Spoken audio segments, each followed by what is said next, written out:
No sábado passado, a minha neta de 14 anos veio cá à casa. Entrou no meu quarto sem bater, como faz sempre. Olhou para a cômoda cheia de caixinhas, molduras, frascos e disse com aquela honestidade que só os miúdos têm: Avó, para que é que guardas tanta coisa? Eu abri a boca para responder e não saiu nada. Fiquei ali parada, de boca aberta, com 83 anos e sem uma resposta. Porque a verdade que me custou uma vida inteira a admitir, é que eu não sei. Não sei porque guardo metade do que guardo. A louça boa que nunca se usa. As cartas de pessoas que já nem me reconheceriam na rua. A culpa por coisas que disse há 30 anos a quem já nem está cá para ouvir o pedido de desculpa. A minha neta voltou para a sala a correr. Para ela foi uma pergunta inocente. Já nem se lembra que a fez. Mas eu fiquei ali, de pé, sozinha, a olhar para aquele quarto como se o visse pela primeira vez. E naquele silêncio pesado que só aparece quando a casa está cheia de coisas e vazia de gente, percebi que havia pelo menos 6 coisas na minha vida que eu andava a carregar sem razão nenhuma.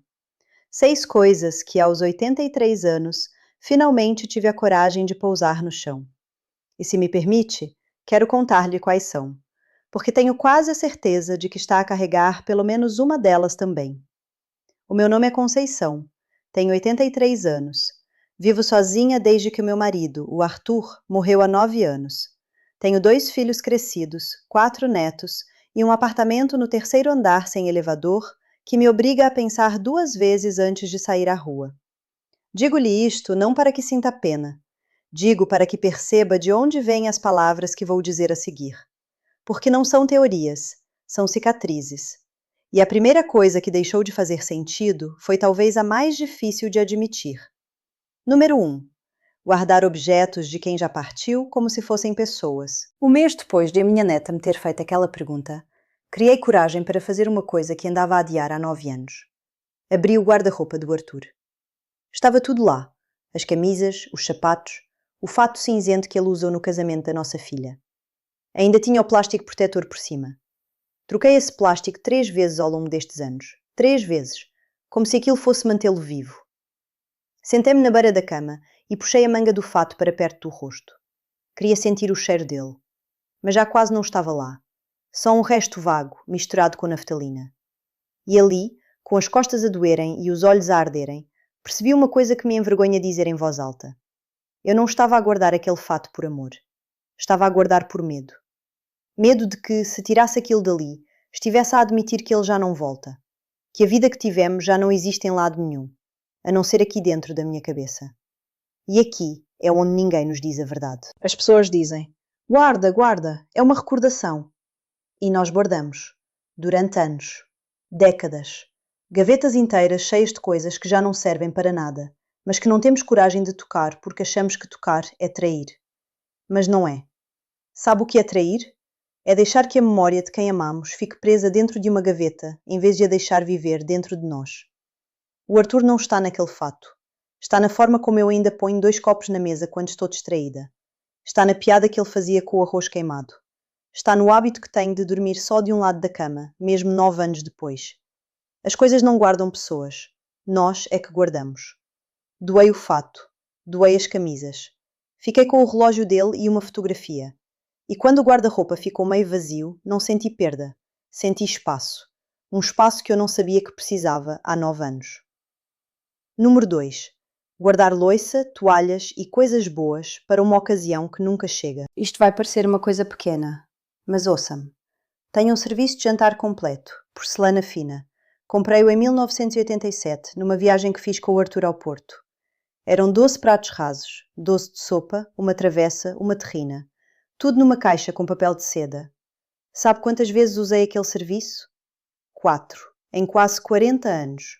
4 vezes. Sempre a dizer, isto é para quando vier alguém especial. Sempre a guardar para o Natal perfeito, para o jantar de família que nunca corria como eu imaginava, para a ocasião que merecia aqueles pratos. E um dia olhei para aquela caixa e pensei, eu estou a guardar louça para quem? Os meus filhos não querem herdar porcelana. Os meus netos comem de pratos de plástico com bonecos. E eu passo a vida a comer sozinha, num prato banal, com a louça boa a apanhar pó dentro do armário. Sabe o que fiz? Na segunda-feira seguinte, tirei tudo para fora. Lavei peça por peça. E almocei sozinha naqueles pratos. uma sopa simples, num prato de porcelana com bordo dourado. E honestamente, foi uma das melhores refeições que tive em anos. Não por causa da sopa, mas porque pela primeira vez em décadas decidi que a ocasião especial era eu estar viva. Se está a ouvir isto e tem toalhas que nunca usou, loiça que nunca tirou da caixa, lençóis para quando for preciso, use. Use hoje. A ocasião especial que está à espera é esta. É agora.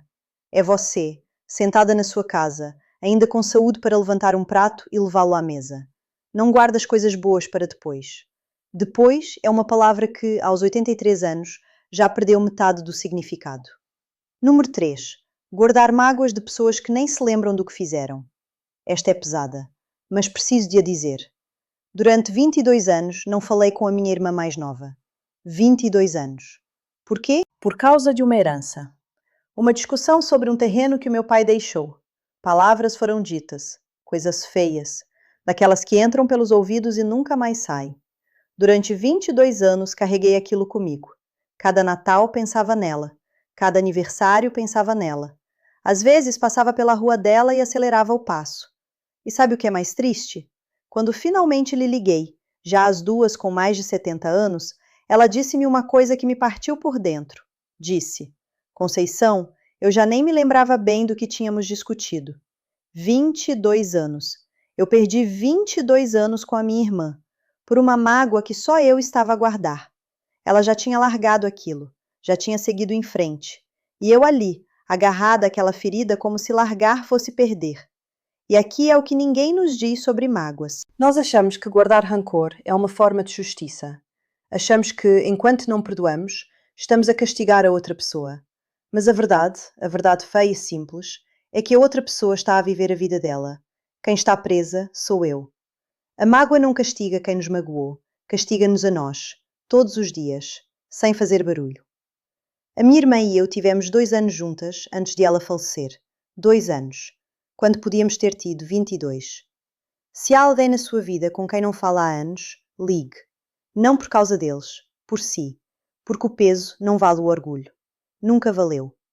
E se isto está a fazer sentido para si, se está a sentir aquele aperto no peito que vem quando alguém diz em voz alta o que carregamos em silêncio, então peço-lhe uma coisa. Deixe um comentário.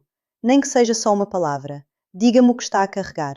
Porque às vezes, escrever é o primeiro passo para largar. E se ainda não subscreveu este canal, faça-o agora. Porque isto que estou a dizer, ninguém nos diz. E eu preciso que mais gente ouça. Número 4. Guardar uma imagem de força que ninguém pediu. Esta custou-me anos a perceber. A minha geração, a geração que nasceu nos anos 40, foi criada com uma regra não escrita. Não mostres fraqueza. Nunca. Se tens dores, não digas. Se estás triste, não chores. Se precisas de ajuda, não peças. Porque pedir ajuda é ser um peso. E ser um peso é a pior coisa que uma pessoa pode ser.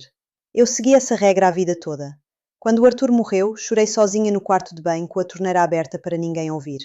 Quando comecei a ter dificuldade em subir as escadas, inventei desculpas para não sair. Quando a solidão apertou, disse aos meus filhos que estava ótima cada vez que ligavam. Ótima. Estava tudo menos ótima. Mas achava que mostrar isso seria um fardo. Achava que os meus filhos tinham as vidas deles, os problemas deles, e que eu não tinha o direito de acrescentar mais um. Até que um dia a minha filha veio cá à casa sem avisar. Encontrou-me sentada na cozinha, no escuro, sem ter jantado. O fogão estava frio, o frigorífico quase vazio. Ela olhou para mim e disse com os olhos cheios de água: Mãe, por que é que nunca me dizes que precisas de mim? E eu não soube responder. Porque a verdade é que eu achava que amar os meus filhos significava nunca lhes dar trabalho. Mas não é assim que funciona. Sabe o que magoa mais um filho? Não é a mãe que pede ajuda. É a mãe que sofre calada e não lhes dá a oportunidade de cuidar. É descobrir tarde demais que a mãe precisava e nunca disse nada. Eu estava a guardar uma imagem de mulher forte que ninguém me pediu para ser. E essa imagem estava a custar-me a saúde, a companhia, a verdade. Hoje, quando preciso de alguma coisa, digo. Digo com vergonha, às vezes, mas digo. E sabe o que descobri? Que pedir ajuda não nos torna um peso, torna-nos humanas. E dá às pessoas que nos amam a coisa mais bonita que lhes podemos dar. A confiança de saber que somos verdadeiras com elas. Número 5. Guardar culpa por decisões que fizemos com o que sabíamos na altura. Isto é um veneno silencioso e quase toda a gente da minha idade o bebe sem perceber. Eu passei anos, a remoer uma decisão que tomei quando os meus filhos eram pequenos. Quando o meu filho mais velho tinha 11 anos, ele pediu-me para ir vê-lo numa peça de teatro na escola. Era uma coisa simples, ele fazia de árvore. Tinha uma fala. Uma fala. Eu não fui. Estava a trabalhar. O patrão não me deu a tarde. E naquela altura, perder meio dia de trabalho significava não ter dinheiro para o leite da semana seguinte. Fiz o que achei que tinha de fazer. Fui trabalhar. Pus comida na mesa. Mas o olhar do meu filho quando cheguei a casa nessa noite, esse olhar ficou comigo durante mais de 40 anos. Ele não disse nada. Não chorou, não se queixou. Só olhou para mim com aquela desilusão calma que é pior do que qualquer grito. E eu carreguei isso, ano após ano. Cada vez que o via, pensava, falhei naquele dia. Até que há uns meses, numa conversa ao jantar, criei coragem e disse, filho, eu nunca te pedi desculpa por não ter ido à tua peça de teatro. Ele olhou para mim confuso. Depois sorriu e disse, mãe, eu nem me lembrava disso. Outra vez a mesma coisa. Eu a carregar uma culpa que me comeu por dentro durante décadas, e a outra pessoa nem se lembrava. E eu percebi uma coisa que quero que fique gravada na sua cabeça. Nós tomamos as decisões que tomamos com o que sabíamos, com o que tínhamos e com o que podíamos naquele momento. Não com o que sabemos hoje, não com a clareza que só o tempo traz. Julgar a mulher que fomos aos 35, com os olhos da mulher que somos aos 83, isso não é sabedoria, é crueldade. Você fez o melhor que podia, com o que tinha, na altura em que estava. E se ninguém lhe disse isto ainda, eu digo agora, está perdoada. Larga essa culpa. Ela já cumpriu o tempo dela e ficou tempo a mais. Número 6. Guardar medo do que os outros vão pensar. Esta é a última, e talvez seja a mais libertadora de todas. Passei a vida inteira, a preocupar-me com o que os outros pensavam. A vizinha, a cunhada, as colegas de trabalho, a senhora da mercearia. O que é que iam pensar da minha roupa, da minha casa, da forma como criava os meus filhos, de eu chorar no funeral, de eu não chorar o suficiente no funeral. Uma vida inteira a ajustar-me, a medir cada palavra, a vestir-me para quem estava a ver, a calar o que sentia para não incomodar. E sabe quando é que isso parou? Quando percebi uma coisa tão simples que até me ri sozinha. Ninguém está a pensar em mim. Ninguém. As pessoas estão ocupadas com as suas próprias vidas, as suas próprias inseguranças, os seus próprios medos. Aquela vizinha que eu achava que me julgava está preocupada com a conta da luz. A cunhada tem os problemas dela. A senhora da mercearia nem se lembra da minha cara de um dia para o outro. Eu passei décadas a viver para uma plateia que nunca esteve a assistir. E quando finalmente percebi isso, tarde sim, mas percebi, senti uma coisa estranha, senti leveza. Comecei a dizer o que penso, com respeito, mas sem medo. Comecei a vestir o que me apetece, a sair à rua sem pintar o cabelo se não me apetece, a dizer não sem dar uma explicação com 3 parágrafos. Aos 83 anos, aprendi uma coisa que devia ter aprendido aos 30. A opinião dos outros sobre mim não é assunto meu. E o tempo que gastei a preocupar-me com isso, esse não volta. Olhe, eu não sei quantas pessoas vão ouvir isto. Talvez poucas, talvez muitas. Isso já não está nas minhas mãos. Mas se está a ouvir, quero que saiba uma coisa. Eu não sou especial. Não sou mais sábia do que ninguém. Sou uma mulher de 83 anos que demorou tempo demais a perceber coisas que, ditas em voz alta, parecem óbvias. Mas não são óbvias. Não quando estamos lá dentro. Não quando estamos no meio da vida, com as gavetas cheias, com o peito cheio, com as mãos cheias de coisas que já não nos servem, mas que não conseguimos largar porque achamos que largar é perder. Não é. Largar é escolher. É decidir que o tempo que nos resta, seja muito ou pouco, merece ser vivido com as mãos livres. 6 coisas, objetos de quem partiu, coisas boas guardadas para nunca, mágoas antigas, a máscara de forte, culpa por decisões velhas e o medo do que os outros pensam. Se reconheceu pelo menos uma, já sabe que estas palavras não foram em vão. E eu peço-lhe, do fundo do coração, não espere pelos 83 para largar. Comece hoje, nem que seja uma coisa só, uma gaveta, uma mágoa, um telefonema. Comece. Se este vídeo lhe tocou, deixe um comentário. Diga-me qual destas 6 coisas está a carregar. Não precisa de contar a história toda. Às vezes, basta uma palavra. Basta dizer a terceira, Ou a quinta? Eu vou saber. E subscreva este canal, porque amanhã ou na semana que vem vou ter mais uma coisa para lhe dizer e quero que esteja cá para ouvir. A vida não fica mais leve sozinha, mas fica mais leve quando alguém nos diz: pode largar. Eu também larguei e sobrevivi. Obrigada por ter ficado até ao fim. Isso por si só já é um gesto de coragem.